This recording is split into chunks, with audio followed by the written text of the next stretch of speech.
Welcome to Social Media Breakfast, SMB 26. We've had 26 of these things in the past 2 plus, almost 3 years now. So first and foremost, I wanted to thank you once again for supporting Social Media Breakfast. We started this back, well, I think it was 3 plus years ago. And it was a bunch of people hanging out at the S&S Deli, kind of, checking out what they were doing on Twitter, what they were doing on Facebook, like they were young kids with their Fruit Ninja, kind of like, this is cool, let's see what this is going on. But it's now really evolved into really talking about how social is actually changing business, culture, politics, and our economy. Since the genome that's kind of really evolving and changing everything within our lives. Primarily because it's actually going back to what we always have done as human beings. What I'm really excited about today is to talk about what's happening with the role of content with regards to marketing. And I couldn't be more excited or more, I couldn't think of a better group of people to have to talk about content today than this collective group of people over here. My name is Bob Collins, and with me and with us all today is Rachel O'Connell with Constant Contact. We also have Brian Babignon from Digital Influence Group, and I think I got that right with a nice French. Nice, yeah. Currently, come out of your nose, baby. Joe Chernoff with Eloqua, and CC Chapman with the author of Content Rules and all-around good video and content producer.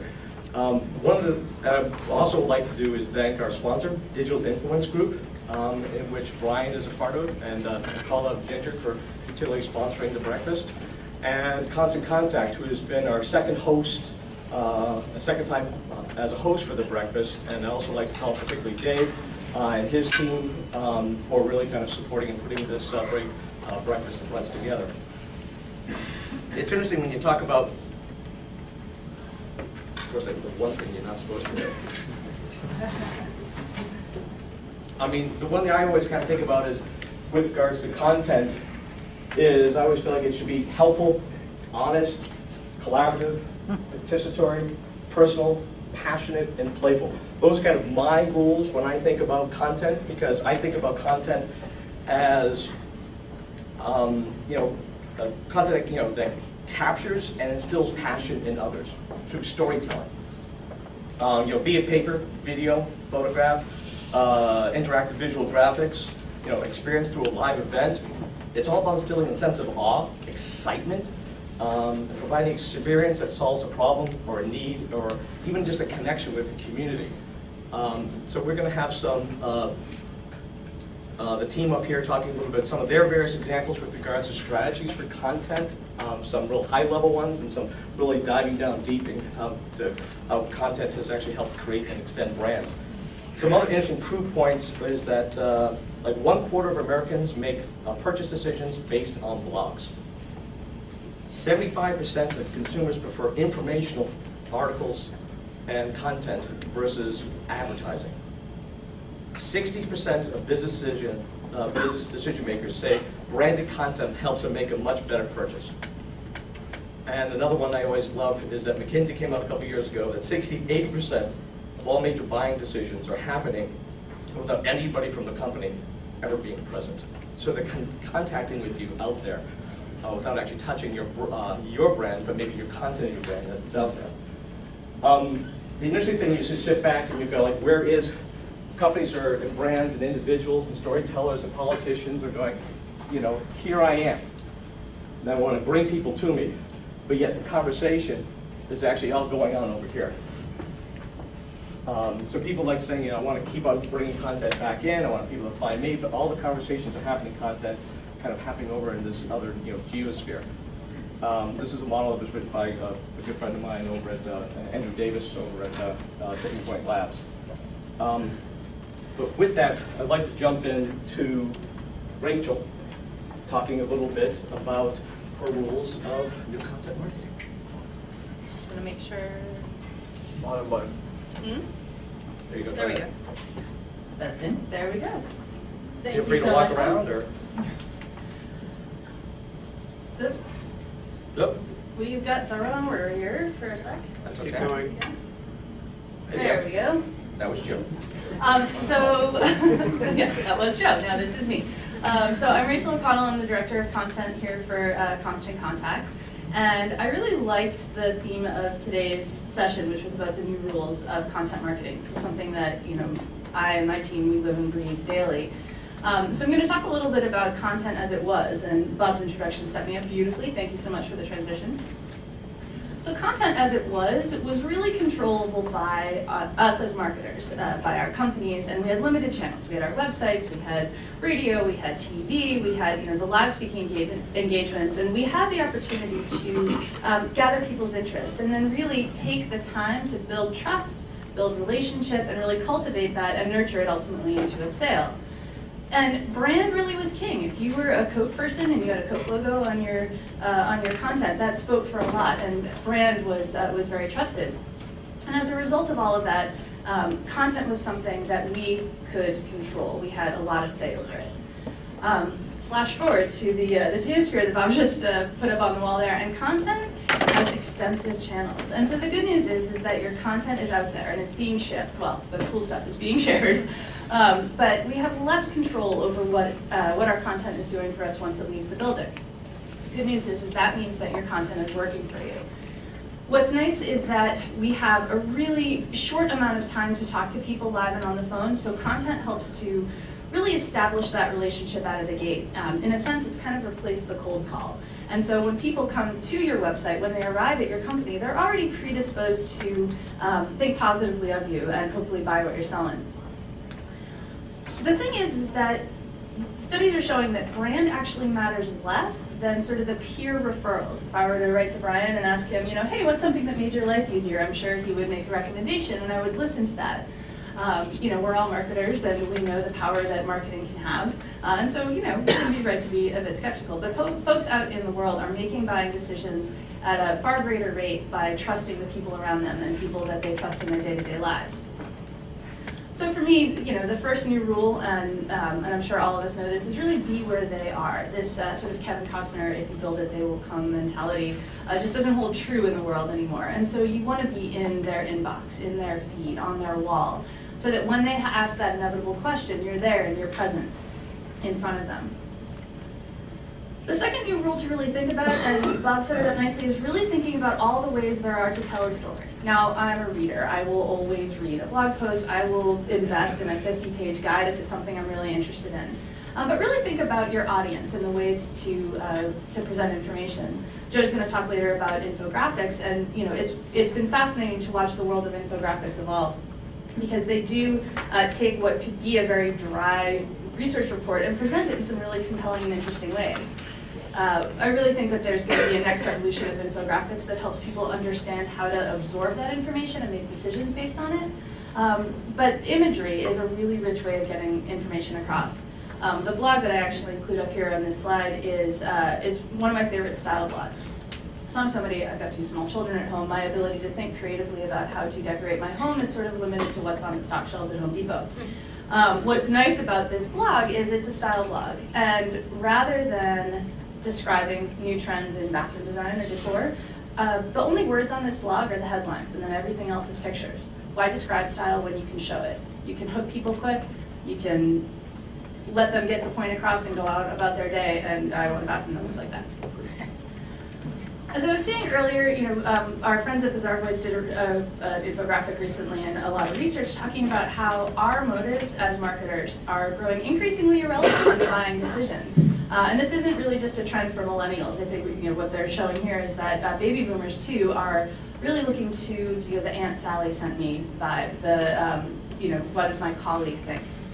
And so as a result, we have the opportunity to really follow rule number 3, which is look for the opportunities to get out of the spotlight. One of the nice things that we can do is to really tap into our devoted audience. And our audience, with their enthusiasm and their passion, can help spread our word as effectively as we would if we were controlling the message. And I'll give you an example. When I'm not here, I'm a mommy to 2 very small children, and they are some of the world's most informed consumers about the wonderful world of Mattel and Pixar and the Cars 2 movies. And there's a reason for that. Content as it was would have had Disney pushing out that information, running a whole bunch of ads, delivering, print materials to our door. But my kids are informed consumers because of this guy. This guy, Blue Collection, is out on YouTube. My children watch his videos obsessively. They know the merits between plastic and die-cast. They know the merits of stickers versus custom paint, and they will talk to you at length about 155 gauge cars, things I never knew, by the way, before I was a mom of boys. And so they also had a lot of things to say to Santa about his poor purchasing decisions around the holidays as a result of being educated consumers. I'm just seeing the comment section right now. Yes. What's fascinating about this guy, as far as I know, he does not work for the mouse. But he's got north of 500,000 views on his video content on YouTube. Other children in the preschool class also watch this obsessively. The Disney Pixar Facebook page, by the way, for Cars 2 has something like 7 million. This guy's got 500,000, and he doesn't have that power of brand behind him. So the idea is that if you want to get educated consumers or educated potential customers coming to your company, there's more than one way of educating that audience and have them predisposed to buy your higher end stuff in the case of Pixar and Mattel stuff. And we shouldn't be afraid to ask for that. We can't control what people say about us. We've all got our smartphones and look around the room, seeing lots of laptops. I'm sure everybody's live tweeting like crazy. We can't control what people say about us, but we can control the kind of experience that we create for our customers. And if they have a great experience, they'll probably tell other people, and you can probably ask for that too. Zappos does some interesting stuff. There's lots of customers, lots of big companies out there that are just asking their customer to say, pop open your flip cam, hold up your iPhone, shoot a video and tell us what your experience was like and upload it to our YouTube channel. That kind of sincerity is huge. And so I guess the takeaways from all of this is we really need to be where our customers are and where they will be when they're going to be asking a question.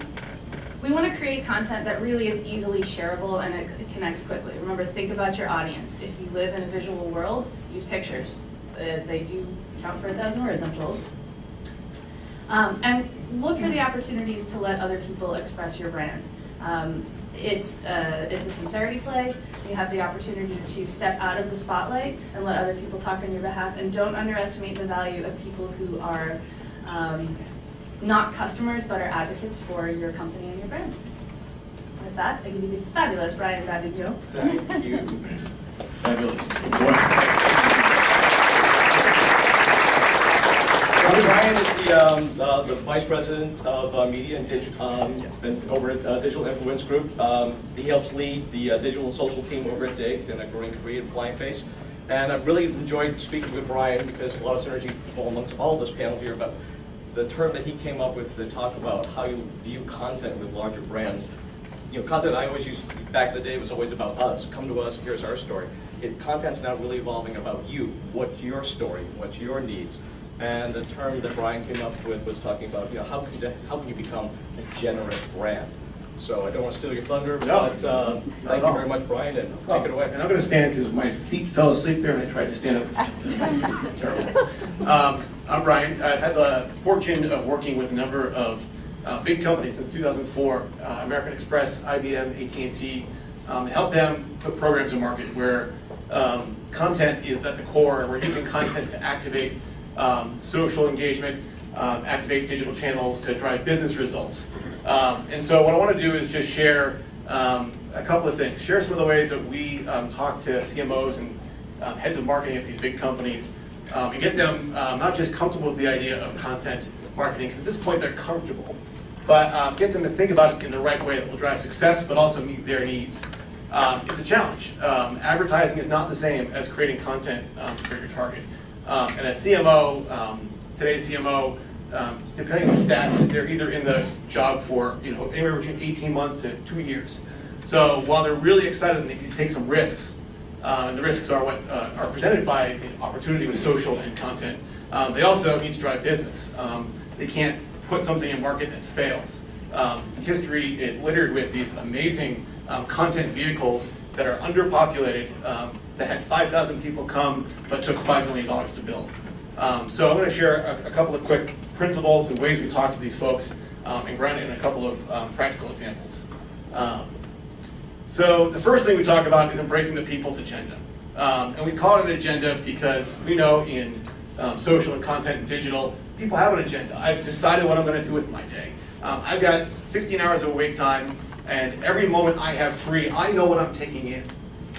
So if you're going to come to me and talk to me about a brand's agenda or your agenda, I'm not excited. It's not what I want to do. You need to figure out what your target wants and talk to them about that. Create content that pays off that agenda. Getting invited in is important. Here's an example. We worked with Dairy Management Incorporated and Hood in partnership. And our goal was to tackle lactose intolerance as it was cutting into dairy sales and affecting dairy farmers. There's a misperception about lactose-free milk and lactate. People called it the Frankenstein monster of milk. Thought it went through this chemical process and it came out and it lacked nutrition, it was full of chemicals, and none of that's the case. People thought that Gatorade was more nutritious than lactose-free milk. So we went to Dairy Management Incorporated and they said, well, what we want to do is we want to get dietitians out there and have dietitians talking about the product and talking about the enzymes. Maybe we can do an infographic about the enzyme process. And so we thought about that and said, infographic about the enzyme process, that sounds terrible. And how many of us would want to actually talk to a dietitian willingly? You know, nobody wants to talk to a dietitian.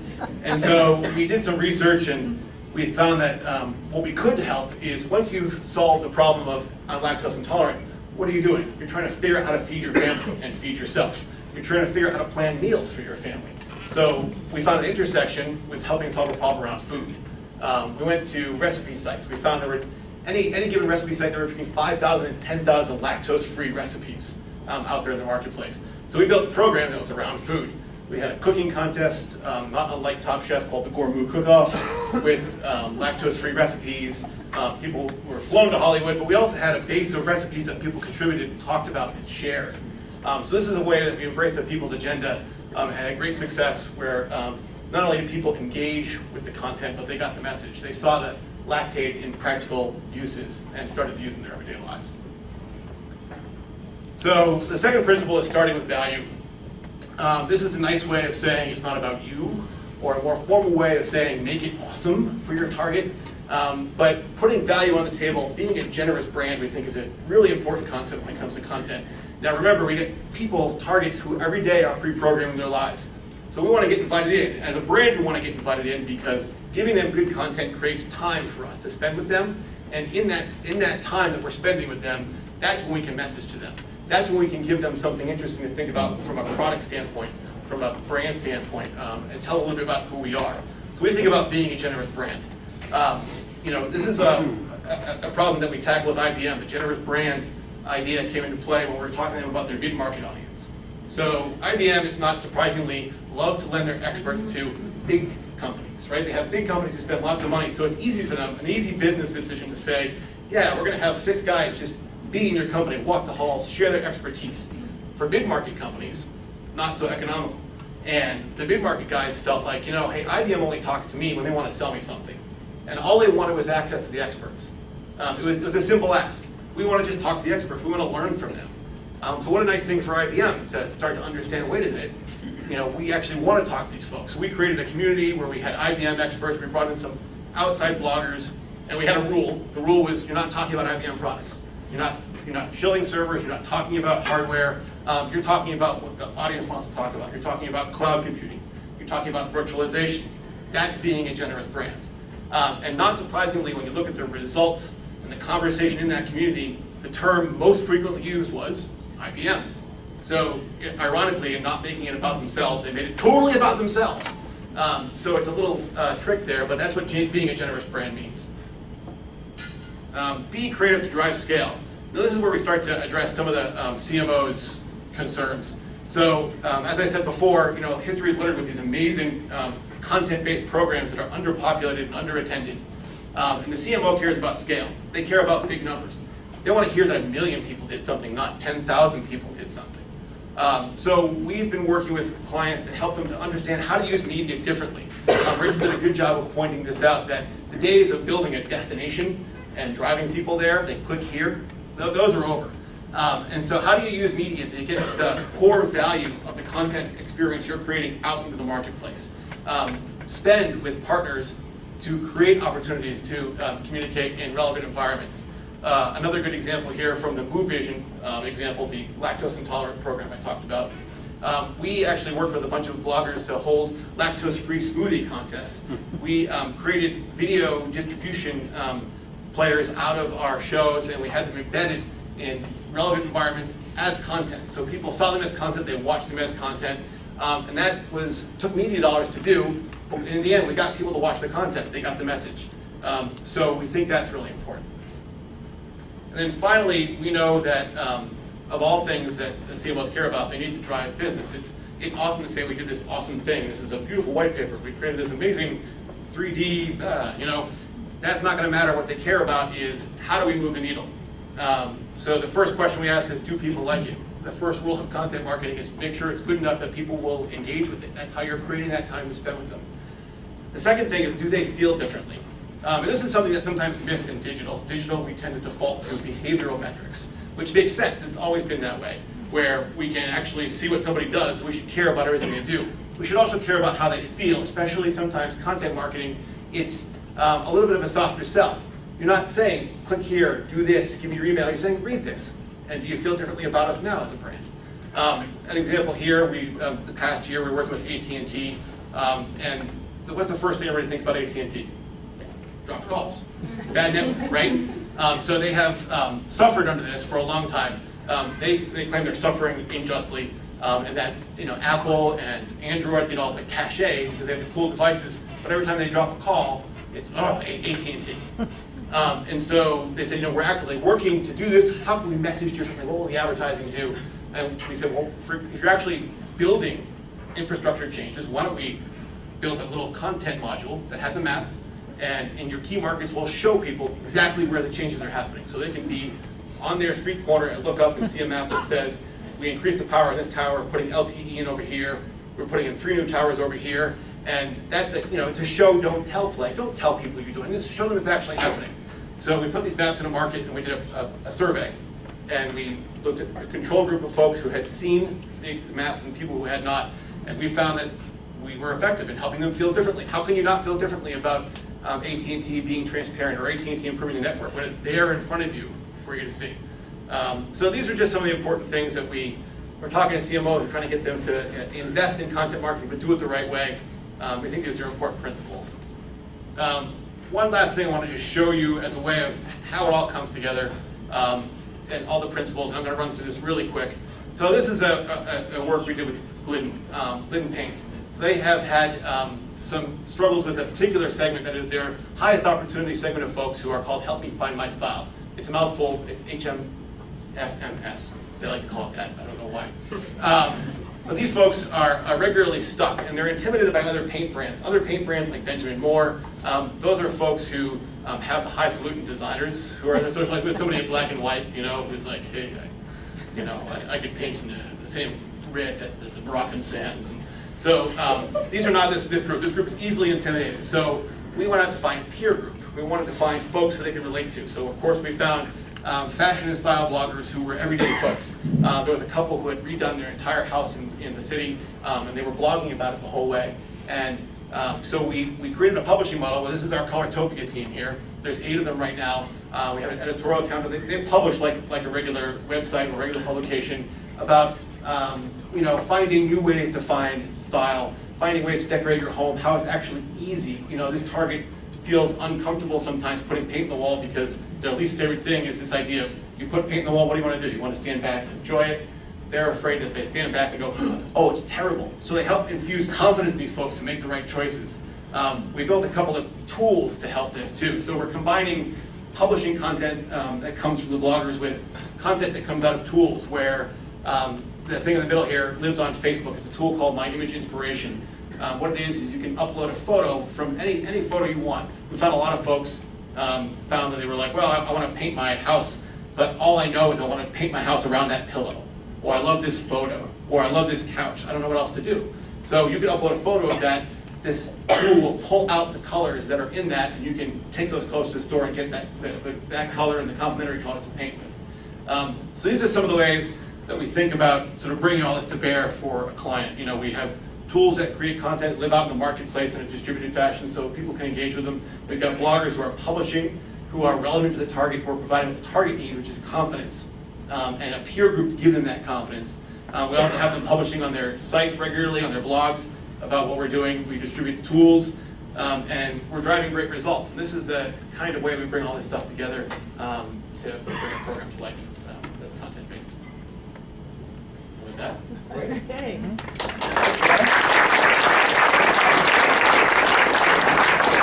I appreciate it, and thank you very much for making sure that you had this good taste and smart stuff to do an infographic around enzymes. yes. For your system. There was no word good. That would have been a good segue. Joe Turner, who's the VP of Content Marketing at Eloqua. Joe does content marketing. He's also editor-chief over there, and he plans it, creates it. He's also the paper boy, as he says, and he delivers it through traditional and social. And Joe is also one of the co-chairs of the word-of-mouth marketing. So with that, I'd like to introduce Joe. Hi, everybody. I'm going to start with a quick poll. How many people love infographics? All right, friendly crowd. How many people hate them? All right, well, for the minority that hates, so I'm both, right? I'm in both camps. For the minority that hates them, yesterday was your lucky day. I think yesterday will go down in history as the day the infographic died. The cause of death was the guy who proposed to his girlfriend via an infographic. You know, that was just brilliant. So, you know, I think the wedding invitations now, they're going to theme for the whole event. Did she say yes? Oh, I hope not. It's a truly personal, intimate touch. You work on the infographic in response. Yeah, she'll get back to him in 3 months. All right, so, you know, I've done a few infographics for Eloqua in partnership with a company called Just3. We've gotten some measure of success with them, and I have mixed emotions about presenting on infographics because in some ways I feel like I'm sort of becoming the Jason Alexander of marketing, where he will always be George Costanza, and I think I'm becoming like, oh, the guy that does infographics. So I think there's no real one clear definition, but for me, I think this is a really good one. It's Marshall McLuhan, so you know when you quote him, you're always right. Information brushed against information. So here's what I like about this: the bookends, right? Information and information. I think one of the reasons why infographics are sort of under siege is because people look at the pretty pictures or the color schemes, but forget that info is the first word in an infographic. And they suffer from a lack of data. They suffer from a lack of rigor, and as a result, you see like a lot of noise, right? But if you focus on this definition, that it's information brushed against information, you'll be on the right path. So they've been around forever, right? There were generals that would design a scheme for battle, and in some ways that's an infographic, right? Subway maps, that's an infographic. So they've been around, they've been part of our daily lives for a really long time. You know, why do they matter now? Why have they become so popular in the last couple of years? I think these are three fundamental reasons. There's, you know, the fire hose of information coming at us every day is tireless. It's merciless. An infographic can, if it's done well, give you sort of maximum proficiency in a subject with a minimum time investment. They are shareable, right? Especially if you come across a good one, you get almost like this little dopamine burst.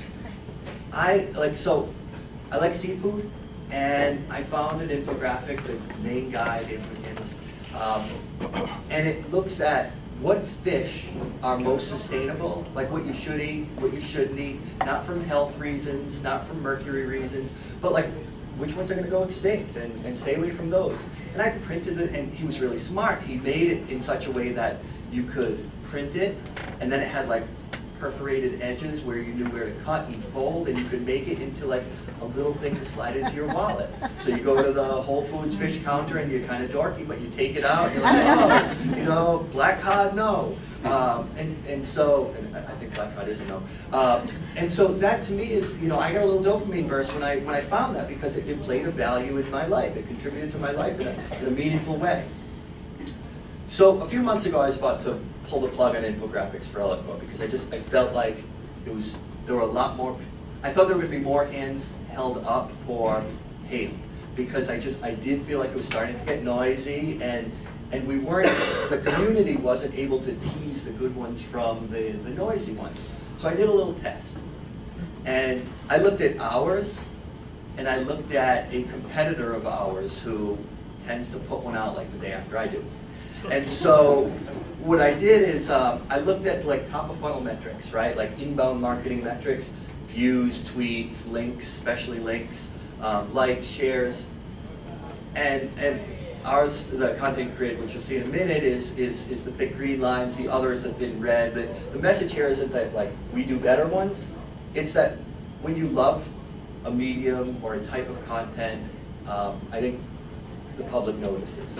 And we care very deeply about this medium. We put a lot of ourselves into it, and I'm relieved to see that it's rewarded with attention. And so, like for us, infographics work. For me, infographics work. Maybe for somebody like Steve Garfield, it's video. This wouldn't be his medium. But like whatever the medium you find that a lot of yourself is being invested into, my supposition is that's going to be rewarded because people are going to feel that when they see the finished product. So there are an infinite number of types of infographics, right? But for marketers, from a marketer perspective, these 4 types seem to work. State of, resource, juxtaposition, compare and contrast, and an evolution of an industry. I'll talk quickly about each. So a state of infographic is like a timeline, or it's a snapshot at how the world is changing. So a couple examples, my partner, Jess3, they did one that was the state of Wikipedia. And then they paired it with a video, but they looked at a timeline of the 10 years in Wikipedia's history, what the big milestones were. But then there's also like government bodies use them. This is one, air pollution and carbon monoxide emissions. I saw another one that was drug use in teenagers. And it's like it's a chart that shows different regions of the world that are in trouble, and in this case it's for pollution or it could be for drug use. I think capturing the state of an industry, again, this is like this notion of maximum proficiency with minimum effort. You spend 20 minutes in the Atlas of Pollution and you're going to be conversant on that topic. Personally, I like resource infographics. I tend to skew this way. I look at the one about fish that I was just talking about a few minutes ago as a resource, right? I printed it out, I put it in my wallet, it's something I keep with me. We did one of the content grid. It's a smaller of the 2, and this was like a framework for content marketing, and it was designed to be turned into a poster. It's designed to be printed and pinned to your wall. It's a resource on how you might approach a content marketing model. I like the one, the larger of the 2. This is how to pour the perfect cup of coffee. So the color schemes correlate to different types of coffee or different milk or cream, and then the pie chart is proportions. And so it's like this kind of cool thing that you could print out and, maybe not going to hang in your kitchen, but you could conceivably make a really good cup of coffee according to this infographic. It's something that's handy. Comparative, I haven't done these. I like them. I don't think they have a ton of staying power. They're more of a novelty, but they're really good for like sort of tapping into the moment, tapping into the zeitgeist. Like Google Plus launches, and somebody comes out with Facebook versus Google Plus. It's really handy. There was a really useful one that was Foursquare versus Gowalla that came out at South by Southwest a couple years ago. This one, Mac people versus PC people. I think it was a really funny one that was really popular. It's something that I've liked. Another is like if yearbook pictures were social media channels. A little trite, but it was popular, it's funny, it's lighthearted, it's not meant to be taken all that seriously. This one I think is immensely funny. So it's sort of the reciprocal to the state of an industry. It looks at the evolution of an industry, or the evolution of a concept, the evolution of an idea. It's really good for triggering subject, to being associated with subject matter expertise, right? Like Mashable does a lot of these on social media because they want to be the authority on social media. This one is funny. It's Articles of War. It is all the most ridiculous editorial battles on Wikipedia. So, history of all the silly fights people have had on the most trivial topics on Wikipedia. But again, if somebody wants to be seen as the authority on Wikipedia, this is a really useful way to go about establishing that. I think this is nearly a perfect one. I'm not even a soccer fan, but this is a look in a radiograph of the World Cup a few years back. And it's who played whom, what the scores were, who advanced, and ultimately who was the winner. And this became so popular, so shared, that Hypercat, the company that developed it, they ran a Kickstarter to get funding to turn it into posters and T-shirts. And then they created content about the printing process. And so now they were getting even more publicity. So from the design to the execution to ultimately sort of the long tail promotion, this was a really perfect story. Look, some are just cool. This is a subway map that looks like a human. I'm kind of running over here, so some essentials. We have more of these in the social media pro book that we published. But some of the top ones are, the common theme here is data, information, rigor, reliability of sources, right? Like, remember, it's about the data. The pretty pictures will follow if you're faithful to the data. The reciprocal doesn't work. As a resource, it's on SlideShare. If you do start to develop infographics, or if you're doing them now and you want more exposure, these are some places that will host them. Most are free, a couple are paid. These prices are subject to change. But they work for Eloqua. That's why we haven't pulled the plug on them. They work really well. Now, we use them not to like nurture leads and all of that. We use them to get new DNA in our gene pool.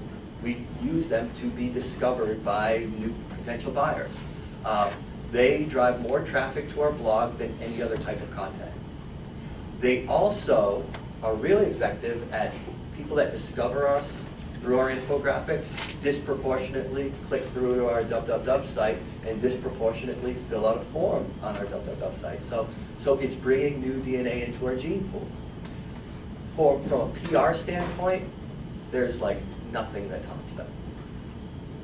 The content grid that I showed you a few minutes ago, there's been over 200 articles and blog posts about that particular piece of content. Think about your last product launch. How much press coverage did it get, right? For us, you get a few articles, you're happy with it, There's 200 articles on a piece of content, all of which contain a link, right? Most of which are a high authority link. There's some long tail in there, but most of the stuff is good for an SEO standpoint. And we did one infographic that 49 of the viewers that clicked through to us for the first time after discovering us through that infographic went on to either meet with sales or buy Eloqua. And our product is 15 grand a month. It's a meaningful purchase. That's 49 people that had to sit down with a sales rep, and many of them went on to purchase the product. So, it's been effective for our marketing efforts. That's it.